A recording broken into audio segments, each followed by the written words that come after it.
భారతదేశ digital streaming రంగంలో అగ్రగామిగా ఉన్న జియో హాట్‌స్టార్ రాబోయే మెగా క్రికెట్ టోర్నీలైన ఐసీసీ టీ20 ప్రపంచ కప్ 2026, ఐపీఎల్ 2026 సీజన్లను దృష్టిలో పెట్టుకుని తన సబ్స్క్రిప్షన్ల ప్లాన్ల ధరలను భారీగా సవరించింది. ఈ నెల 28 నుంచి అమల్లోకి రానున్న ఈ కొత్త ధరల ప్రకారం ప్లాన్ల రేట్లు దాదాపు రెట్టింపవడం క్రికెట్ అభిమానులకు తీరని చేదు వార్తగా మారింది.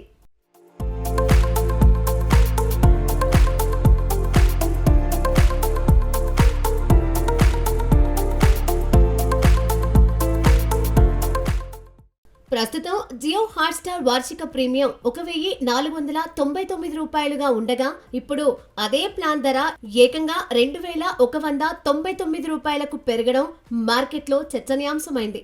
ఈ ధరల పెంపు కేవలం వార్షిక ప్లాన్లకే పరిమితం కాకుండా నెలవారీ, త్రైమాసిక ప్లాన్లపై కూడా తీవ్ర ప్రభావం చూపింది.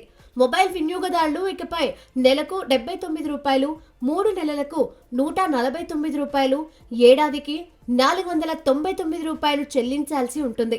అయితే ఈ ప్లాన్లో ప్రకటనల అంతరాయం తప్పదు. సూపర్ ప్లాన్ ధరలను కూడా ఏడాదికి 1,099 రూపాయలకు పెంచారు. ఇది 2 డివైస్లలో లాగిన్ అయ్యే సౌకర్యాన్ని కల్పిస్తుంది. అత్యంత ఖరీదైన ప్రీమియం ప్లాన్ ఇప్పుడు ఏడాదికి 2,199 రూపాయలకు చేరింది.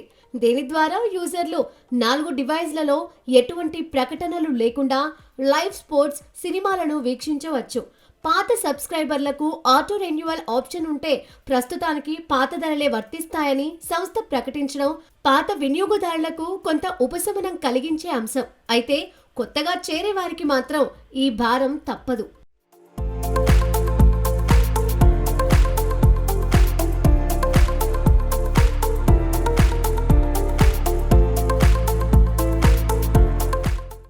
ఈ వ్యూహాత్మక ధరల పెంపు వెనుక లోతైన ఆర్థిక కారణాలు, మార్కెట్ విశ్లేషణలు ఉన్నాయని నిపుణులు భావిస్తున్నారు. జియో హాట్‌స్టార్ విలీనం తర్వాత కంటెంట్ లైబ్రరీ భారంగా పెరగడం, హాలీవుడ్ టైటిల్స్ డిఫాల్ట్గా అందుబాటులోకి రావడం ధరల పెరుగుదలకు ఓ కారణంగా కనిపిస్తోంది. గత 11 నెలల్లో కనెక్టెడ్ టీవీ వినియోగదారుల సంఖ్య అసాధారణంగా పెరగడం వల్ల పెద్ద స్క్రీన్లపై ప్రీమియం కంటెంట్ వీక్షించే వారి నుంచి అధిక ఆదాయాన్ని రాబట్టాలని సంస్థ లక్ష్యంగా పెట్టుకుంది. అయితే కేవలం క్రికెట్ సీజన్కు ముందే ఈ నిర్ణయం తీసుకోవడం వెనుక ఉన్న వాణిజ్య కోణాన్ని విస్మరించలేం. ఐపీఎల్, ప్రపంచ కప్ సమయాల్లో వ్యూవర్షిప్ రికార్డు స్థాయిలో ఉంటుంది. కాబట్టి సబ్స్క్రిప్షన్ ద్వారా వచ్చే ఆదాయాన్ని గరిష్టం చేసుకోవాలని యాజమాన్యం భావిస్తోంది. ప్రకటనలతో కూడిన ప్లాన్లను తక్కువ ధరకు ఉంచి యాడ్ ఫ్రీ కోరుకునే వారి నుంచి భారీ వసూళ్లకు తెరలేపింది.